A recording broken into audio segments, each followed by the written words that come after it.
Mindset matters YouTube channel पर सभी सुनने वालों का गर्मजोशी से स्वागत है। स्वागत है सभी का। आज की इस गहरी चर्चा यानी इस डीप डाइव का मुख्य बिंदु एक ऐसी सोच है जो बिल्कुल उल्टी लग सकती है। जरा सोचिए, क्या हो अगर खुशी और पॉजिटिव फीलिंग्स के पीछे लगातार भागना ही असल में हमें और ज्यादा असंतुष्ट और दुखी बना रहा हो?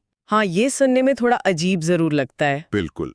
इस अजीब और काउंटर इंट्यूटिव कॉन्सेप्ट को द बैकवर्ड्स लॉ या उल्टा नियम कहते हैं। आज इसी विचार को पूरी तरह से खोलकर समझाया जाएगा। लेकिन आगे बढ़ने से पहले एक छोटी सी गुजारिश है।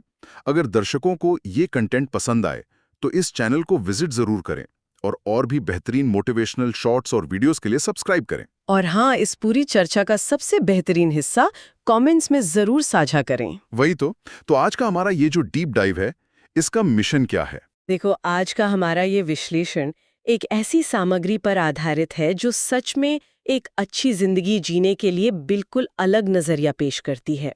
हमारी कोशिश ये समझने की होगी कि लगातार पॉजिटिव रहने का जो दबाव आजकल बन गया है, वो किस तरह से नुकसान पहुंचा रहा है। मतलब हमेशा खुश दिखने का प्रेशर। एकदम सही। और सबसे दिलचस्प बात यह है कि जिंदगी के नकारात्मक या नेगेटिव हिस्सों को अपनाना, उनसे भागने के बजाय उन्हें स्वीकार करना ही सच्ची खुशी का रास्ता क्यों बताया गया है। ये एक ऐसी चर्चा होने वाली है जो हम सबकी रोजमर्रा की सोच को पूरी तरह झंझोड़ सकती है। तो इस चर्चा की शुरुआत एक ऐसी स्थिति से करते हैं जिसे हमारे आज के सोर्स मटेरियल में the feedback loop from hello कहा गया है। एक ऐसी स्थिति जहां दिमाग एक अजीब चक्कर में फंस जाता है। हाँ, ये बहुत कॉमन है आजकल। जैसे मान लीजिए किसी को किसी बात पर गुस्सा आ रहा है, फिर अचानक उसे इस बात पर गुस्सा आने लगता है कि आखिर उसे गुस्सा क्यों आ रहा है, या किसी को चिंता हो रही है। हाँ, और उस चिंता के बारे में सोच कर वो और ज्यादा चिंतित होने लगता है। ये दिमाग का अपने ही ख्यालों में उलझ जाना आज के समाज में एक बीमारी सा बन गया है। इस बीमारी को बढ़ावा देने में ना कंज्यूमर कल्चर और मॉडर्न सोसाइटी का बहुत बड़ा हाथ है। मैं बताती हूँ कैसे। एक समय था जब लोग चिंतित या दुखी होते थे तो वे इसे जिंदगी का एक आम हिस्सा मानते थे। नॉर्मल लगता था सबको। बिल्कुल। लेकिन आजकल जब लोग सोशल मीडिया पर दूसरों की ऐसी जिंदगी देखते हैं जो बिल्कुल परफेक्ट लगती हैं, जहां सब लोग हमेशा खुश हैं, घूम रहे हैं, बेहतरीन खाना खा रहे हैं, तो उन्हें लगने लगता है कि उनके अंदर ही कोई कमी है। वही तो। ये मानना आम हो गया है कि डर, चिंता या गिल्ट महसूस करना अपने आप में एक फेलियर है। और यहीं से ये नरक जैसा फीडबैक लूप शुरू होता है। लोग बुरा महसूस करने पर इसलिए और बुरा महसूस करते हैं क्योंकि उन्हें लगता है कि बुरा महसूस करना गलत है। ये एक बहुत ही अजीब पैराडॉक्स है। एक तरफ पूरी दुनिया ये सिखा रही है कि हमेशा पॉजिटिव सोचो, और दूसरी तरफ यही सोच लोगों को और दुखी बना रही है। यहीं पर फिलोसोफर एलन वॉट्स का वो नियम सामने आता है जिसे द बैकवर्ड्स लॉ कहा गया है। हाँ, ये लॉ बहुत पावरफुल है। इसके अनुसार पॉजिटिव अनुभव की चाह रखना अपने आप में एक नेगेटिव अनुभव है, और इसके विपरीत किसी नेगेटिव अनुभव को स्वीकार करना एक पॉजिटिव अनुभव बन जाता है। सुनने में थोड़ा डरावना लगता है क्योंकि ये हमारी आम समझ के बिल्कुल उलट है। क्या इस नियम को थोड़ा और सरल भाषा में समझा जा सकता है? हाँ, इसको एक आम जिंदगी के उदाहरण से देखते हैं। जो इंसान हमेशा अमीर बनना चाहता है और अपना पूरा ध्यान सिर्फ इस बात पर लगाता है कि उसके पास और पैसा आए, वो असल में खुद को अंदर से उतना ही गरीब महसूस करता है। उसके बैंक अकाउंट में कितना भी पैसा क्यों ना हो। एग्जैक्टली। उसकी ये चाह उसे लगातार याद दिलाती रहती है कि उसके पास क्या नहीं है। उसी तरह जो हमेशा खूबसूरत दिखना चाहता है, वो आईने के सामने खुद को उतना ही बदसूरत महसूस करता है। तो इस नियम का सरल अर्थ ये है कि जिस चीज के पीछे हम जितना ज्यादा भागेंगे, वो चीज उतना ही हमें ये एहसास दिलाएगी कि हमारे पास उसकी कमी है। सही पकड़ा। दर्द और नकारात्मकता से भागना ही असल में सबसे बड़ा दर्द बन जाता है। तो इसका मतलब ये हुआ कि सफलता या खुशी पाने के लिए उसके पीछे भागना छोड़ना पड़ेगा। इस पॉइंट को साबित करने के लिए सोर्स में चार्ल्स बुकास्की का जो उदाहरण दिया गया है, वो सच में हैरान करने वाला है। हाँ, बुकास्की की कहानी बहुत इंटरेस्टिंग है। आमतौर पर सेल्फ हेल्प किताबों में महान लोगों की कहानियां होती हैं जिन्होंने लगातार कोशिश की और सफल हुए, पर बुकास्की की कहानी बिल्कुल अलग है। एक लूजर की कहानी। बुकाउस्की की कहानी इसलिए प्रभावशाली है क्योंकि वो ट्रेडिशनल सफलता का बिल्कुल उल्टा रूप था। वो एक शराबी था, जुआरी था और हर तरह से एक नाकाम इंसान था। सालों तक वो पोस्ट ऑफिस में एक छोटी सी नौकरी करता रहा। और अपना सारा पैसा शराब और जुए में उड़ा देता था। लेकिन 50 साल की उम्र में वो अचानक एक सफल लेखक बन गया। उसके सफल होने की वजह ये नहीं थी कि उसने अचानक से सुबह जल्दी उठना शुरू कर दिया या कोई पॉजिटिव थिंकिंग का कोर्स कर लिया। उसकी सफलता इसलिए थी क्योंकि उसने अपनी नाकामियों को पूरी तरह स्वीकार कर लिया था। बिल्कुल, उसने अपने आप को बेहतर दिखाने की नकली पॉजिटिविटी कभी नहीं दिखाई। ये सोचने वाली बात है। उसने अपनी कमियों, अपनी शराब की लत और अपने बुरे हालात के बारे में ऐसी ईमानदारी से लिखा जो लोगों को बहुत सच्ची लगी। यहां तक कि उसकी कब्र पर एक बहुत ही छोटी और सीधी लाइन लिखी है, डोंट ट्राई। हाँ, कोशिश मत करो। ये 2 शब्द उस पूरी सेल्फ हेल्प इंडस्ट्री पर एक तमाचा जैसा लगता है जो लगातार ये कहती है कि ट्राई हार्डर। बुकाउस्की का ये डोंट ट्राई इस बात का प्रतीक है कि उसने एक महान या परफेक्ट इंसान बनने की जिद छोड़ दी थी। उसका अपने नाकामयाब होने के साथ ये कम्फर्ट ही उसकी सबसे बड़ी ताकत बन गया। जब कोई इंसान हमेशा जीतने या पॉजिटिव रहने का दबाव अपने ऊपर से हटा लेता है तो उसे एक अजीब सी आज़ादी मिलती है। सही कहा। ये आज़ादी उसे असल में वो काम करने देती है जो वो करना चाहता है, बिना इस डर के कि लोग क्या कहेंगे। और यहाँ से जिंदगी के एक और भारी सच का रास्ता खुलता है कि खुशी और समस्याओं का आपस में क्या रिश्ता है। समस्याओं के इस विषय पर सोर्स मटेरियल में एक बहुत ही मजेदार काल्पनिक किरदार का जिक्र है जिसका नाम है डिसअपॉइंटमेंट पांडा। मेरा पसंदीदा हिस्सा। ये कोई आम सुपर हीरो नहीं है। ये एक ऐसा सुपर हीरो है जिसका काम लोगों को घर घर जाकर ऐसी कड़वी सच्चाइयां बताना है जो कोई सुनना नहीं चाहता। जैसे वो किसी के दरवाजे पर जाएगा और कहेगा, तुम्हारा नया बिजनेस आइडिया उतना भी अच्छा नहीं है। या फिर तुम्हारी दोस्ती शायद सिर्फ लोगों को इम्प्रेस करने का एक तरीका है। लेकिन इस अजीब से कॉन्सेप्ट के पीछे एक बहुत गहरी बायोलॉजिकल सच्चाई छुपी है। वो सच्चाई ये है कि दर्द और दुख बायोलॉजिकली बहुत जरूरी हैं। हम अक्सर दर्द को एक दुश्मन समझते हैं, लेकिन ये असल में एक सिग्नलिंग मैकेनिज्म है।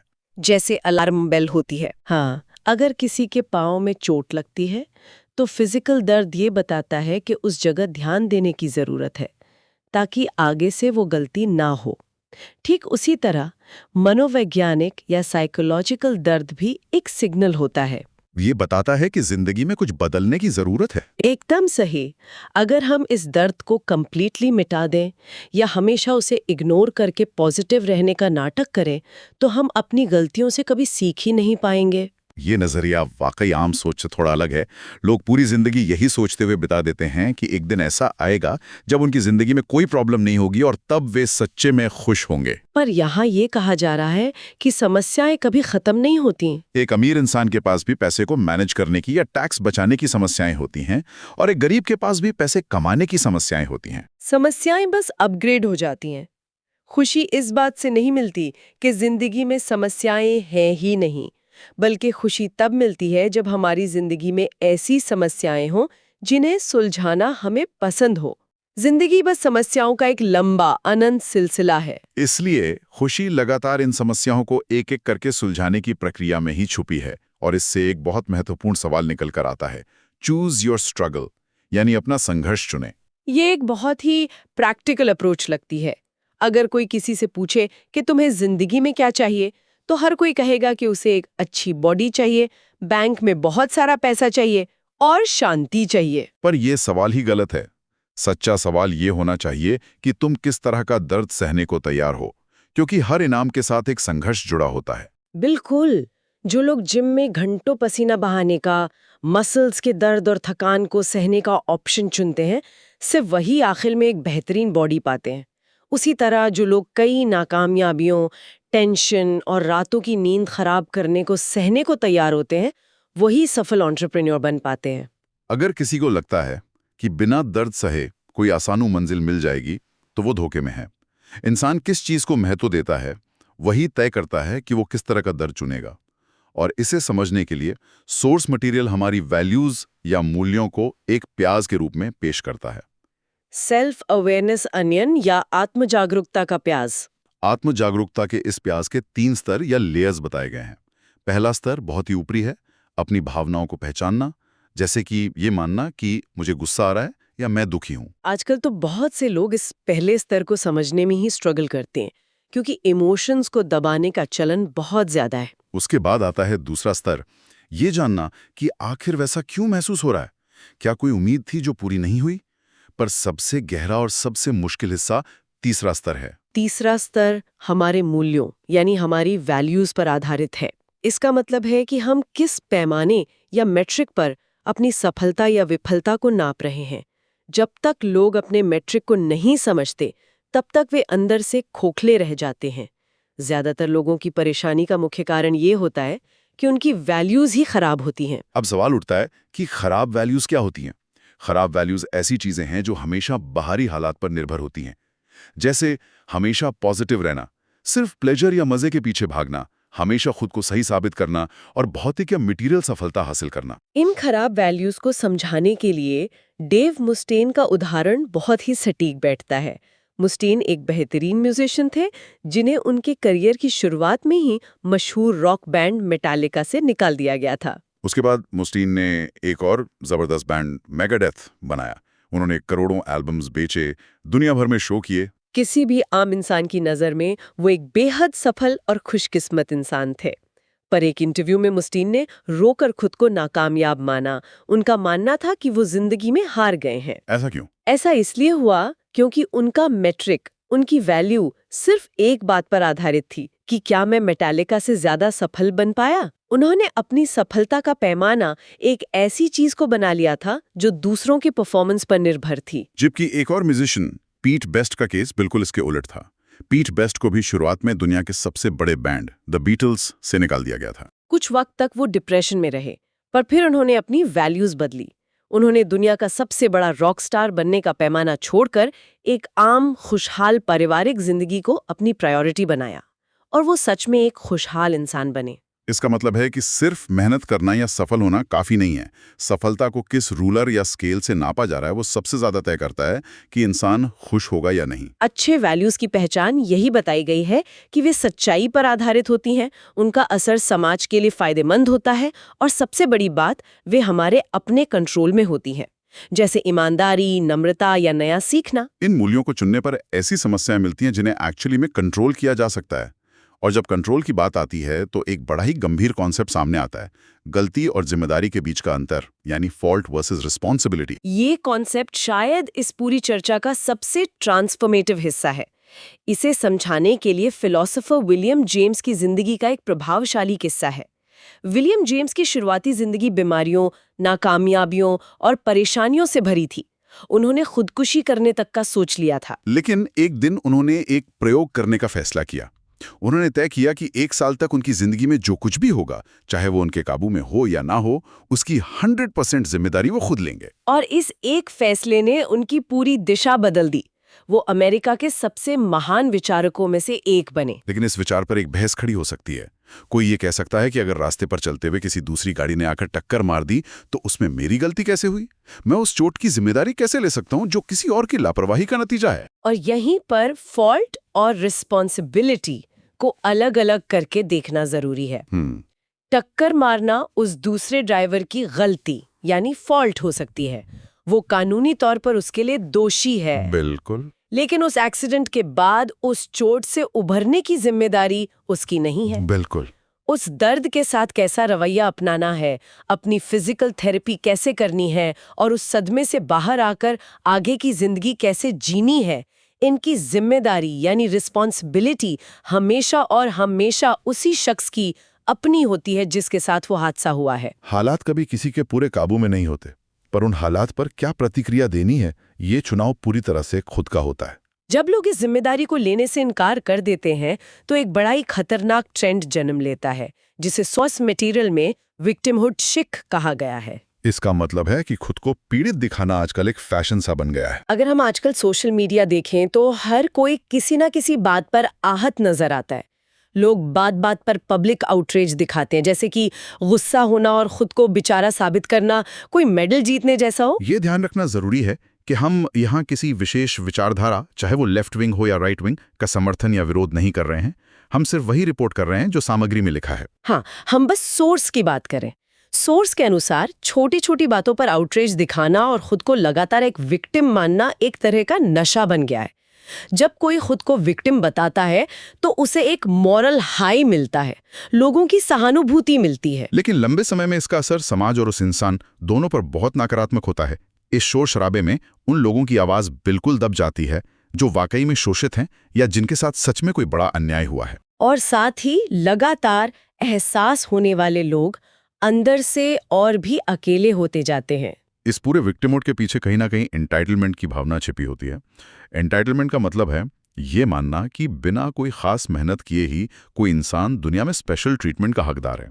इस बात को तोड़ने के लिए एक सीधा सा सच बताया गया है, यू आर नॉट स्पेशल, यानी आप कोई आम इंसान से अलग या असाधारण नहीं है। इसे समझाने के लिए जिमी नाम के किरदार का उदाहरण बड़ा मजेदार है।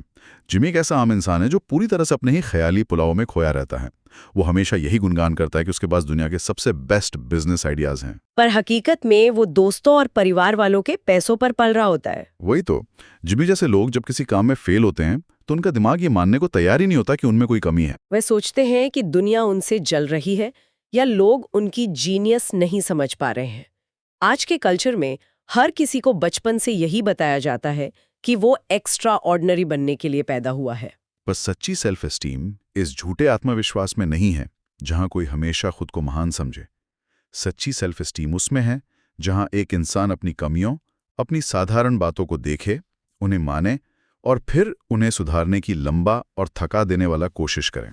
ये समझना कि एक एवरेज या साधारण जिंदगी जीना कोई अपमान की बात नहीं है, महान बनने के उस अनावश्यक दबाव को पूरी तरह से खत्म कर देता है। और जब किसी पर हमेशा एक्स्ट्राऑर्डिनरी दिखने का दबाव होता है तो वो एक नई समस्या में फंस जाता है जिसे मैनसन्स लॉ ऑफ अवॉइडेंस कहा गया है। इस नियम के मुताबिक कोई भी चीज जो हमारी आइडेंटिटी या पहचान के लिए खतरा होती है, हम उससे उतना ही दूर भागते हैं। अगर किसी ने अपने दिमाग में ये पहचान बना ली है कि वो एक बहुत बड़ा आर्टिस्ट है तो वो शायद कभी अपनी आर्ट किसी एग्जीबिशन में दिखाएगा ही नहीं, क्योंकि अगर लोगों ने उसकी आर्ट को बेकार कह दिया तो उसकी वो बड़े आर्टिस्ट वाली पहचान टूट जाएगी। यही वजह है कि लोगों को हमेशा खुद को खोजने या एक ठोस आइडेंटिटी बनाने की सलाह दी जाती है, जो कभी-कभी खतरनाक हो सकती है। अपनी पहचान को एकदम साधारण, लचीला और आम इंसान तक ही सीमित रखना चाहिए। जब कोई खुद को बस एक साधारण इंसान मानता है तो नई चीजें आजमाने की, उनमें बुरी तरह फेल होने की और गलत साबित होने की आज़ादी मिल जाती है। तब गलती करना कोई तबाही नहीं लगती, क्योंकि किसी महान इमेज के टूटने का डर ही नहीं होता। ये सच में एक मुक्ति देने वाला विचार है। लेकिन उन लोगों का क्या जो जिंदगी में आगे बढ़ना तो चाहते हैं पर उन्हें समझ नहीं आता कि कहाँ से शुरू करें? डर और चिंता की वजह से वो एक जगह अटके रहते हैं और इंतजार करते हैं कि कहीं से कोई प्रेरणा आएगी। इसके लिए एक बहुत ही सरल और प्रभावी सिद्धांत बताया गया है, द डू समथिंग प्रिंसिपल, यानी कुछ करो का सिद्धांत। हमारी आम धारणा ये होती है कि पहले प्रेरणा आएगी, फिर मोटिवेशन मिलेगा और फिर उस मोटिवेशन से हम एक्शन लेंगे। लेकिन ये सिद्धांत बताता है कि असल में ये चक्कर उल्टा घूमता है। मोटिवेशन अपने आप हवा से नहीं आती, बल्कि एक्शन लेने से मोटिवेशन पैदा होती है। अगर किसी लेखक को लिखने का मन नहीं कर रहा और वो ब्लैंक पेज के सामने बैठा है तो उसे मोटिवेशन का इंतजार नहीं करना चाहिए।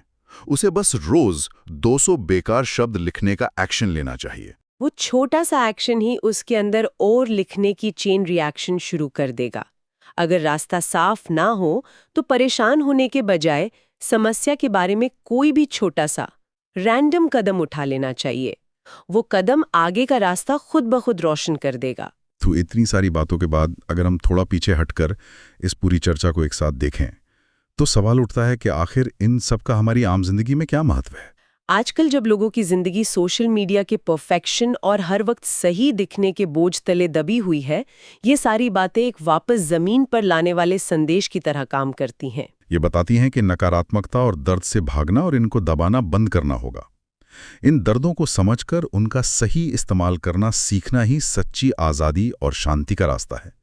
हम सब दुनिया में किसी न किसी चीज़ की परवाह तो ज़रूर करते हैं। हमारा मुक्ति इसमें नहीं है कि हम सब कुछ छोड़ दें, बल्कि इसमें है कि हम सावधानी से सोचें कि हम किन बातों की परवाह करें और किन को पूरी तरह नज़रअंदाज कर दें। मुख्य बातों का निष्कर्ष अगर निकाला जाए तो इस गहरे विश्लेषण में हमने देखा कि कैसे बैकवर्ड्स लॉ आम समझ के उलट काम करता है, कैसे समस्याओं से मुक्ति की आस लगाना बेकार है, क्योंकि असल खुशी उन्हें सुलझाने में है। हमने देखा कि खराब वैल्यूज जैसे मटेरियल सक्सेस या दिखावा कैसे खोखला कर देते हैं और अच्छे वैल्यूज कैसे जमीन से जुड़े रखते हैं।